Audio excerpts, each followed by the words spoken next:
قوة إلا بالله العلي العظيم أعوذ بالله من الشيطان الرجيم بسم الله الرحمن الرحيم الحمد لله رب العالمين والصلاة والسلام على أشرف الأنبياء والمرسلين سيدنا ونبينا وشفيع ذنوبنا وطبيب نفوسنا مولانا مولا الكونين امام المشرقین والمغربین جد الحسن والحسین حبیب الہ العالمین ابی القاسم محمد وعلی آل بیتہ الطیبین الطاہرین المعصومین المظلومین المنتخبین المنتجبین اما بعد فقد قال امیر المؤمنین علیہ السلام یا بنی ایاک ومصادقۃ الاحمق فإنہ یرید ان ینفعک فیضرک۔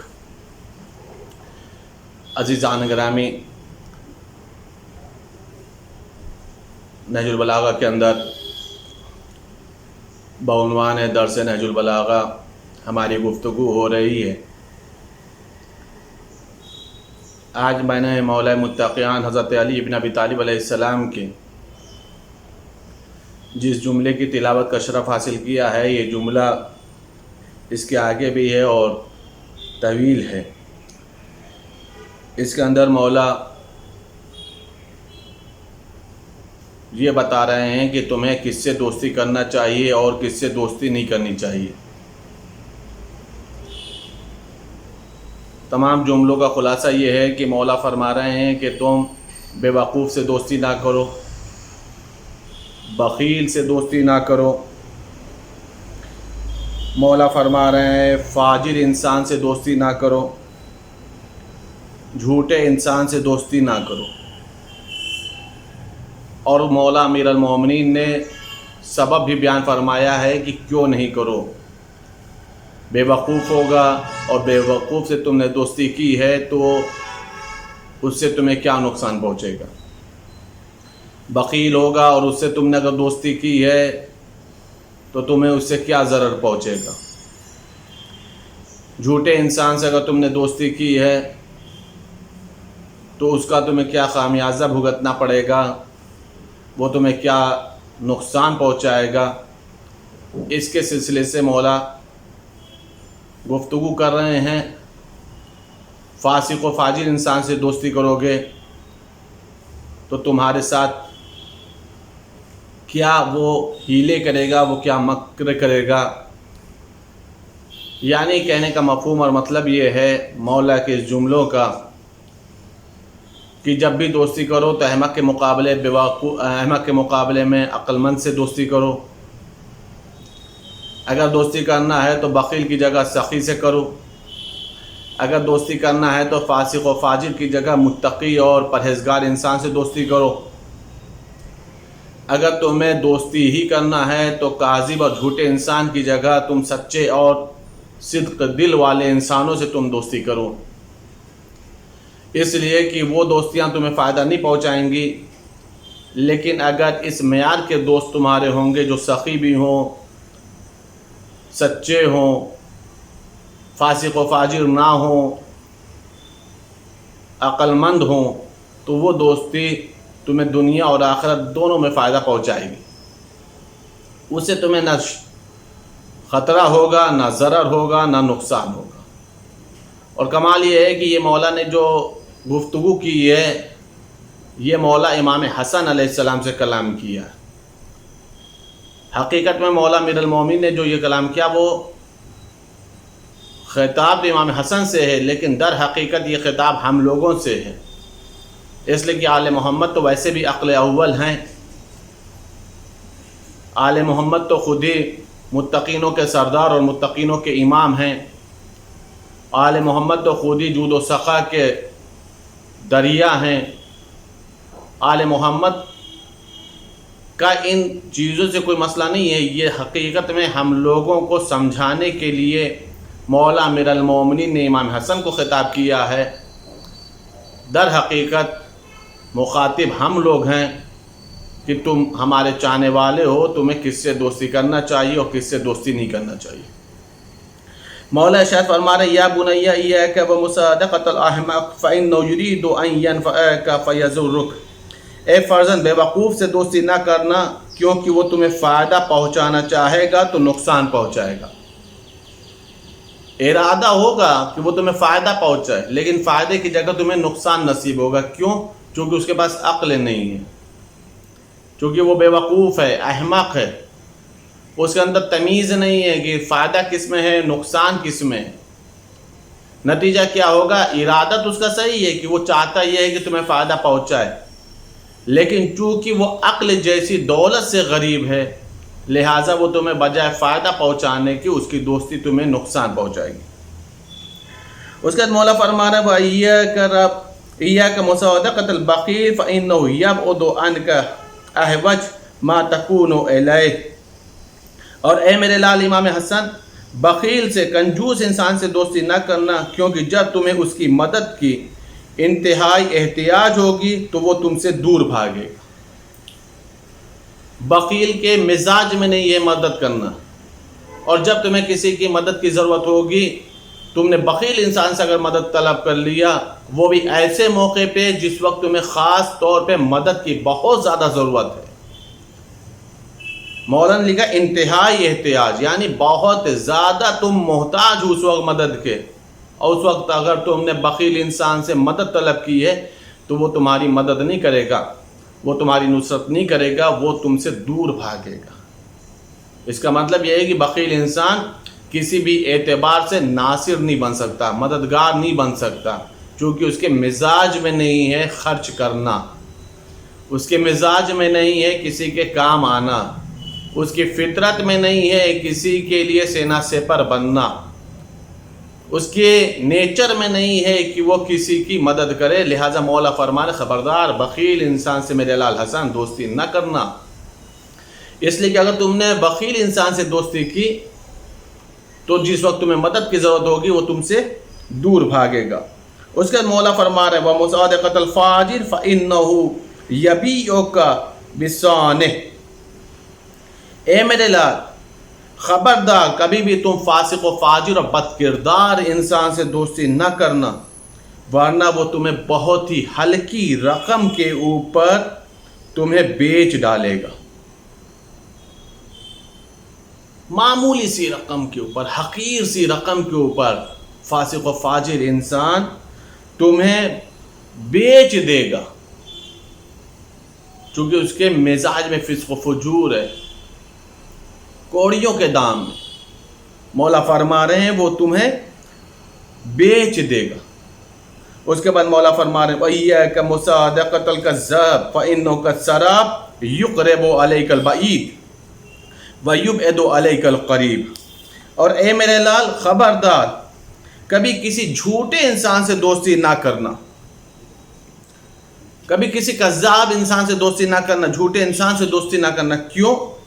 اس لیے کہ اس کی دوستی کرنا سراب کے مانند ہے۔ سراب کسے کہتے ہیں؟ جہاں پر ریگستان ہوتا ہے، صرف اور صرف ریت ہوتی ہے، دور دور تک پورا میدان ریت والا ہوتا ہے، تو جب انسان ایک جگہ پہ کھڑا ہوتا ہے، اس کی دور جب نگاہ پہنچتی ہے تو دیکھتا ہے جو ریت چمکتی ہے آفتاب سے، تو وہ یہ سمجھتا ہے کہ پانی لہریں مار رہا ہے، اسے کہتے ہیں سراب۔ لیکن جب وہ دوڑ کر کے وہاں پانی کے لالچ میں، پانی کی خواہش میں جب وہاں پہ جاتا ہے تو سمجھ میں آتا ہے کہ جسے وہ پانی سمجھ رہا تھا وہ کیا تھا؟ وہ سراب تھا، وہ سراب تھا، سین رے الف بے۔ مولا فرما رہے وہ دور کی چیزوں کو قریب اور قریب کی چیزوں کو دور دکھائے گا۔ اس کی مثال، اس کی دوستی سراب کی طرح ہے، جس میں انسان بار بار دھوکے کھاتا ہے، بار بار انسان ٹھوکریں کھاتا ہے، بار بار انسان گرتا ہے۔ یہ کیوں ہوتا ہے؟ اگر کذاب کی، کاذب انسان کی اس نے دوستی کی ہے تو یہ دوستی انسان کو فائدہ نہیں پہنچاتی۔ بخیل انسان کی دوستی انسان کو فائدہ نہیں پہنچاتی۔ فاسق و فاجر انسان کی دوستی انسان کو فائدہ نہیں پہنچاتی۔ احمق کی دوستی انسان کو فائدہ نہیں پہنچاتی۔ یہ مولا امیر المومنین حضرت علی بن ابی طالب علیہ السلام نے دوستی کس سے کرنا ہے اور کس سے دوستی نہیں کرنا ہے، اس کا مولا نے معیار بیان فرمایا۔ کمال یہ ہے کہ صرف منع ہی نہیں کیا ہے اس کا ریزن بھی بیان کیا ہے. اس کے بعد اب تمہیں اللہ نے عقل دی ہے, سمجھ سکتے ہو, دھوکے پہ دھوکے نہ کھانا, ورنہ تمہاری کوئی حیثیت, کوئی اوقات نہیں رہ جائے گی. یہ دوستی کے سلسلے سے.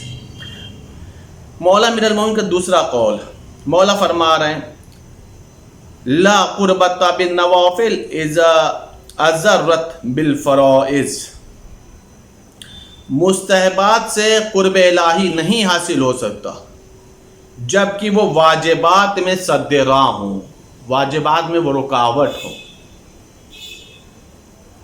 ایک انسان مستحبات پر مستحبات بجا لے آئے,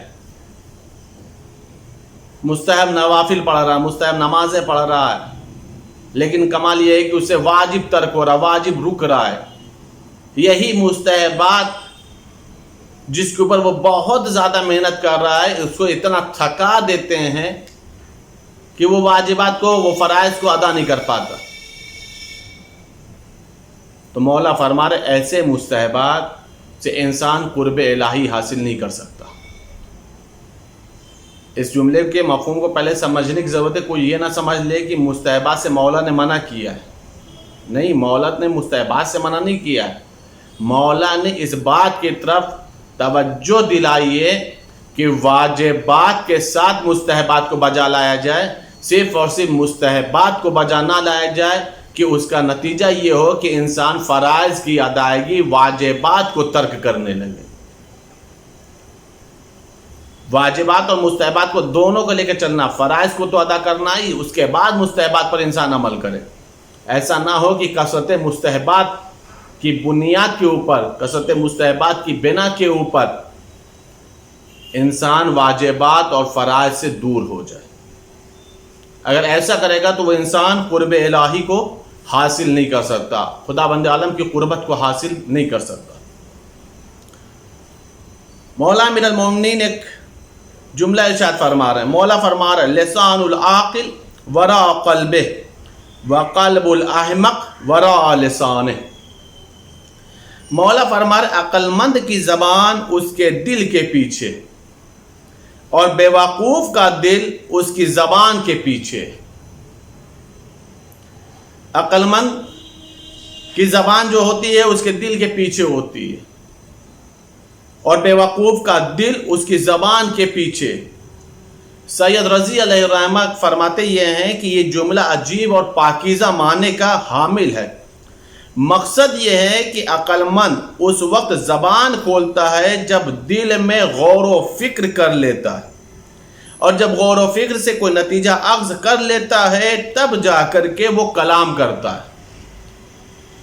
یعنی ایسے ہی نہیں بول دیتا ہے, جو بھی بولنا ہے پہلے اس کے اوپر وہ غور و فکر کرتا ہے, سوچتا ہے, کوئی ایک نتیجہ نکالتا ہے, بولنا چاہیے یا نہیں بولنا چاہیے, کتنا بولنا چاہیے, ضرورت ہے یہاں پر کلام کرنے کی یا ضرورت نہیں ہے یہاں پر کلام کرنے کی. یعنی اسے اس بات کی تمیز ہوتی ہے کہ کہاں پر خاموش رہنا بہتر ہے, کہاں پر بولنا ضروری ہے. لیکن مولا کیا سید رضی اس کے بعد کیا فرمایا, لیکن بے وقوف کا مزاج کیا ہے کہ وہ بغیر سوچے سمجھے جو بھی منہ میں آتا ہے کہہ گزرتا ہے. اس طرح گویا عقل مند کی زبان اس کے دل کے تابع ہے اور بے وقوف کا دل اس کی زبان کے تابع ہے. عزیزان گرامی, غور فرمایا آپ نے, کتنا حسین اور پیارا جملہ ہے. مولا کا اسے نہج البلاغہ کے اندر ایک جملہ اور بھی ہے اسی کلام کے سلسلے سے, زبان کے سلسلے سے, کلم الناس علی قدر عقولہم. کلام کرنا کمال نہیں ہے. مولا کہہ رہے ہیں لوگوں سے کلام کرو ان کی عقلوں کی سطح کو دیکھ کر کے, لوگوں کے عقل کے مزاج کو دیکھ کر کے. کلام کرنا, گفتگو کرنا, بولنا یہ کمال نہیں ہے. کمال یہ ہے کہ کہاں پر کیا بولا جائے, کتنی لوگوں کی عقل ہے, اس سطح کے اوپر, اس مزاج کے اوپر کلام کیا جائے, یہ کلام کا کمال ہے, یہ گفتگو کا کمال ہے.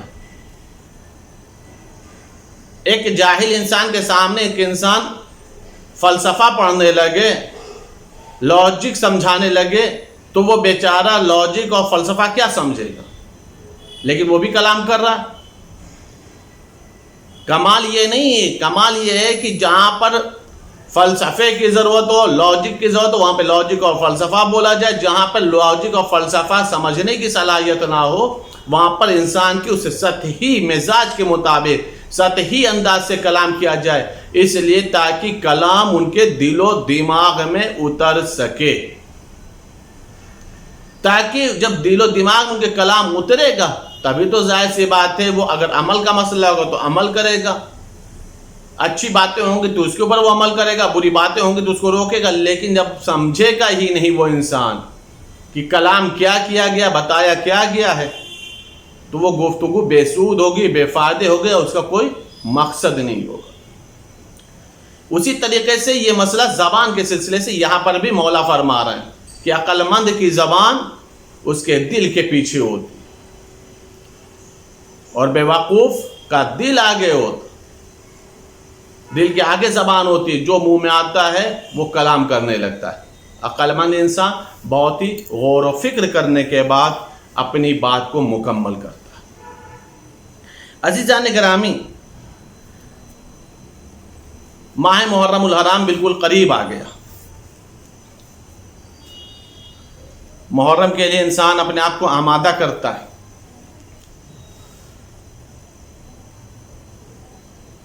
جیسے حالات ہوں گے، جیسی گائیڈ لائن ہوگی، اس کے حساب سے عزاداری کی جائے گی. لیکن عزیزان گرامی، یہی وہ مہینہ ہے ماہ محرم کی جس کے لیے انسان سال بھر یاد کرتا ہے. کسی اور مہینے کو انسان یاد نہیں کرتا. لیکن جب ماہ محرم کا مسئلہ آتا ہے تو ہر انسان کے اندر ایک جذبہ ہوتا ہے، عقیدت ہوتی ہے، محبت حسین ہوتی ہے، اور چاہتا یہ ہے کہ بس محرم آ جائے اور زہرا کو زہرا کے لال کا پرسہ دیا جائے، امام زمانہ کو ان کے جد کا پرسہ دیا جائے. جہاں تک میں سمجھتا ہوں کہ ہر عزادار کے اندر یہ مزاج پایا جاتا ہے کہ وہ محرم کا باقاعدہ طور پر انتظار کرتا ہے اور اپنے آپ کو اس کے لیے وہ آمادہ رکھنے کی کوشش کرتا ہے. اس لیے کہ یہ وہ مہینہ ہے، یہ وہ ماہ عزا ہے کہ جس سے زیادہ مصیبت کا مہینہ پورے ان 12 مہینوں میں کوئی مہینہ نہیں ہے. مہینے کی تاریخوں میں کوئی 1-2 تاریخیں آتی ہیں، غم کی تاریخیں، مصیبتوں کی تاریخ، لیکن یہ جو مہینہ ہے، محرم ہے، سفر ہے، یہ پورا کا پورا مہینہ ہی مصیبتوں سے بھرا ہوا ہے. اسی لیے اسے ماہ عزا کہا جاتا ہے. عزا کا مہینہ، بکا کا مہینہ، گریہ کا مہینہ، پرسے کا مہینہ، عزاداری کا مہینہ، عبادتوں کا مہینہ، پرسے دینے کا مہینہ. اس لیے کہ یہ وہ ماہ عزا ہے کہ جس میں زہرا سلام اللہ علیہ کا لال اور جناب زہرا سلام اللہ علیہ کا پورا خانوادہ قتل کر دیا گیا. اہل بیت بھی ماہ محرم کی بہت انتظار کرتے تھے. اس کے لیے اہل بیت اپنے آپ کو آمادہ رکھتے تھے. ائمہ اطہار علیہ السلام کی سیرتوں میں ملتا ہے، ان کے سوانح حیات میں ملتا ہے، ان کی زندگی کے واقعات میں ملتا ہے کہ وہ باقاعدہ ماہ محرم کا انتظار کرتے تھے، اس کے لیے اپنے آپ کو آمادہ رکھتے تھے. چنانچہ روایت میں ملتا یہ ہے کہ امام علی ابن موسیٰ رضا علیہ السلام کا مولا کا شاعر تھا، جو مولا کے گھر پر آ کر کے مرثیہ پڑھا کرتا تھا، جس کا نام ہے دیوبل. دیوبل کہتے ہیں کہ میں مولا کے دروازے پر پہنچا تو میں نے دیکھا کہ مولا کا چہرہ غمگین ہے، مولا کے چہرہ مضطرب ہے، مولا کی آنکھوں میں اشک ہے، مولا گریہ و زاری کر رہے ہیں، مولا زمین پر بیٹھے ہوئے، مولا زمین پر بیٹھے ہوئے. دیوبل نے ہاتھ جوڑ کر کے پوچھا، مولا خیریت تو ہے؟ کوئی سانحہ ہو گیا، کوئی حادثہ ہو گیا، کوئی مصیبت کی خبر آ گئی ہے جو آپ اس قدر غمگین ہیں، آپ کا چہرہ افسردہ ہے؟ اے میرے مولا، آپ کی آنکھوں میں اشک کیوں، آپ رو کیوں نہیں؟ مولا نے مطلب دیوبل کو دیکھا اور دیکھنا جملہ فرمایا، دیوبل تجھے خبر نہیں ہے آسمان پر فلک کے اوپر ماہ محرم نمودار ہو گیا، محرم کا چاند نکال گیا، تجھے معلوم نہیں یہ وہ مہینہ ہے کہ جس میں ہم اپنے جد حسین کی عزا کرتے ہیں، یہی وہ مہینہ ہے کہ جس میں ہمارا پورا خانوادہ قتل کر دیا گیا، یہی وہ مہینہ ہے جس میں زہرا کا باغ اجڑ گیا، یہی وہ مہینہ ہے جس میں رسول زادیاں کو ستایا گیا، یہی وہ مہینہ ہے کہ جس میں رسول کے نواسے کو بھوکا اور پیاسا رکھا گیا۔ ایک مرتبہ مولا نے دیوبند کے سامنے اب جو محرم کی عزا کا ذکر کرنا شروع کیا، کرتے کرتے مولا نے ایک جملہ فرمایا، دیوبند یہ بتا تو مرثیہ کہتا ہے، ہر سال مرثیہ کہتا ہے، بتا اس سال بھی تو نے مرثیہ کہا ہے میرے جد کے لیے، تو نے میرے جد کے لیے کوئی مرثیہ کہا ہے؟ کہا ہاں ہاں آقا میں نے مرثیہ کہا ہے، اسی کو سنانے کے لیے تو آیا تھا۔ ایک بندہ مولا نے کہا رک جا میں بتاتا ہوں۔ ایک مرتبہ مولا گئے، گھر کے اندر پردے کو برابر کیا، پردے کو کھینچنے کے بعد آواز دیا گھر کی خواتین کو کہ آ جاؤ پسے پردہ آ جاؤ، پردے کے پیچھے آ جاؤ، اس لیے کہ دیوبند میرے جد کا مرثیہ پڑھنے جا رہا، میرے جد کے مصائب پڑھنے جا رہا۔ اور اس کے بعد مولا خود زمین پر بیٹھ گئے اور دیوبند کے لیے مولا نے ایک کرسی کا انتظام کیا، کہا دیوبند کرسی پر بیٹھو اور میرے جد کا مرثیہ پڑھو، میرے جد حسین کے مصائب پڑھو۔ دیوبند نے ہاتھ جوڑا، کہا مولا ارے آپ نیچے بیٹھے اور میں کرسی پر بیٹھوں، اے میرے مولا مجھ سے یہ نہیں ہوگا۔ مولا نے ایک جملہ فرمایا، دیوبند ارے میں تجھے بحیثیت دیوبند نہیں کرسی پر بیٹھا رہا ہوں، میں تو اس لیے تجھے کرسی پر بیٹھا رہا ہوں چونکہ تو میرے جد حسین کا ذاکر ہے۔ عزادارو روایت بتا رہی کہ ایک مرتبہ دیوبند ممبر پر بیٹھا اور اب حسین کا مرثیہ پڑھنا شروع کیا۔ جب مرثیہ پڑھتے پڑھتے جب رقت طاری ہو گئی تو روایت بتاتی یہ ہے کہ رقت اس قدر زیادہ ہوئی، اس قدر زیادہ گریہ ہوا کہ پردے کے اس طرف امام رضا رو رہے تھے اور پردے کے اس طرف تمام خواتین رو رہی تھیں، گھر کی تمام خواتین رو رہی تھی۔ عزادارو اگر ماحول سازگار ہو، اپنا گھر ہو، اپنا شہر ہو، اپنا ذاکر ہو تو روایت ایسی ہی ہوا کرتی ہے کہ مرثیہ بھی ہو جاتا ہے، گریہ بھی ہو جاتا ہے، جد کا عزا بھی ہو جاتی ہے۔ لیکن عزادارو امام رضا کا زمانہ دو سوچو اور امام حسین کا زمانہ دیکھو، اتنے طویل عرصے کے بعد امام رضا کو اتنی مہلت مل گئی کہ امام حسین کی عزا کو برپا کرنے کا اہتمام کر دیا۔ لیکن عزادارو جس حسین کی عزا کا برپا کیا ہے نا امام رضا نے، عزادارو وہی حسین جب کربلا میں مارا گیا، وہی حسین جب کربلا میں قتل کیا گیا، وہی عباس جب کربلا میں قتل کیے گئے، وہی علی اکبر جب کربلا میں شہید کیے گئے عزادارو، تو اہل حرم کو نہ رونے دیا گیا، نہ اہل حرم کو مجلس برپا کرنے دی گئی، نہ اہل حرم کو گریہ کرنے دیا گیا۔ ہاں مقادیر یہی لکھتے ہیں کہ جب سکینہ رونا چاہتی تھی تو تماچے مارے جاتے تھے، جب سید سجاد گریہ کرنا چاہتے تھے تو تازیانے مارے جاتے تھے، جب زینب حسین پر رونا چاہتی تھی تو پشت پر درے مارے جاتے تھے۔ حسین ایسا غریب مارا گیا کہ نہ بہن کو گریہ کرنے دیا گیا، نہ بیٹی اور بیٹے کو آنسو بہانے دیا۔ سیعلم الذین ظلموا ای منقلب ینقلبون انا للہ و انا الیہ راجعون۔ گزارش ایک مرتبہ سورہ الحمد 3 مرتبہ سورہ توحید کی تلاوت فرما کر کے تمام مرحومین کی روحوں کو ایصال فرما۔ زیارت وارثہ۔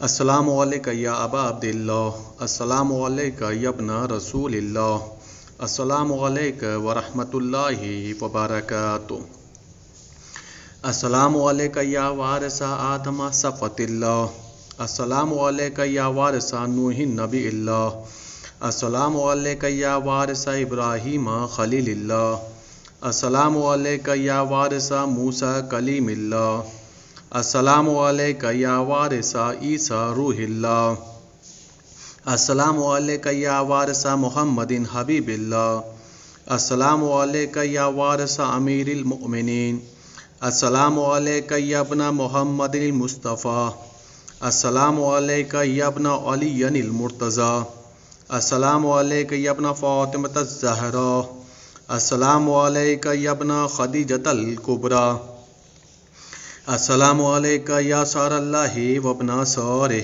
والوتر الموتور، اشہد انک قد اقمت الصلاۃ وآتیت الزکاۃ وامرت بالمعروف ونهيت عن المنكر وأطعت الله ورسوله حتى أتاك اليقين فلعن الله أمة قتلتك ولعن الله أمة ظلمتك ولعن الله أمة سمعت بذلك فرضيت به يا مولاي يا أبا عبد الله أشهد أنك كنت نورا في الأصلاب الشامخة والأرحام المطهرة لم تنجسك الجاهلية بأنجاسها ولم تلبسك من مدلهمات ثيابها وأشهد أنك من دائم الدين وأركان المؤمنين وأشهد أنك الإمام البر التقي الرزي الزكي الهادي المهدي وأشهد أن الأئمة من ولدك كلمة التقوى وعلام الهدى والأروة الوثقى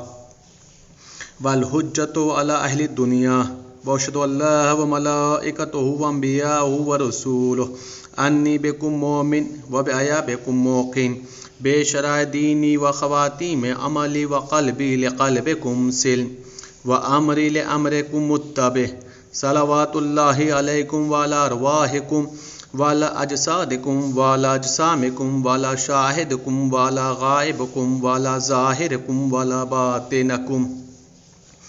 زیارت جناب علی ابن الحسین علیہ السلام. السلام علیکہ یا ابن رسول اللہ، السلام علیکہ یا ابن نبی اللہ، السلام علیکہ یا ابن امیر المؤمنین، السلام علیکہ یا ابن الحسین الشہید، السلام علیکہ ایھا الشہید وابن الشہید، السلام علیکہ ایھا المظلوم وابن المظلوم. لعن اللہ امتا قتلتک ولعن اللہ امتا ظلمتک ولعن اللہ امتا سمعت بذلک فرضیت به. زیارت جملہ شہداء کربلا علیہم السلام. السلام علیکم یا اولیاء اللہ وحباؤہ، السلام علیکم یا اصفیاء اللہ وابداؤہ، السلام علیکم یا انصار دین اللہ، السلام علیکم یا انصار رسول اللہ، السلام علیکم یا انصار امیر المؤمنین، السلام علیکم یا انصار فاطمۃ الزہراء سیدۃ نساء العالمین، السلام علیکم یا انصار ابی محمد الحسن ابن علی ولی الناس، السلام علیکم یا انصار ابی عبداللہ، بے ابی انتم و امی طبتم وطابت الارض التي فيها دفنتم وفزتم فوزا عظیما فیا لیتنی کنت معکم فافوز معکم. زیارت جناب عباس علیہ السلام. السلام علیکہ یا مولا ابو الفضل عباس علیہ السلام یا ابن امیر المؤمنین علیہ السلام، السلام علیکہ ایھا العبد الصالح المطیع للہ ولرسولہ، اشہد انک قد جاہدت ونصحت وصبرت حتی اتاک الیقین، لعن اللہ الظالمین لکم من الاولین والآخرین والحقهم بدرک الجحیم. السلام علیکہ یا افضل الشہداء، السلام علیکم ورحمۃ اللہ وبرکاتہ. السلام علیکہ یا غریب الغرباء، السلام علیکہ یا معین الضعفاء والفقراء، السلام علیکہ یا شمس الشموس، السلام علیکہ یا انیس النفوس، السلام علیکہ یا سلطان العرب والعجم، السلام علیکہ یا ابو الحسن یا علی ابن موسیٰ رضا، السلام علیکم ورحمۃ اللہ وبرکاتہ.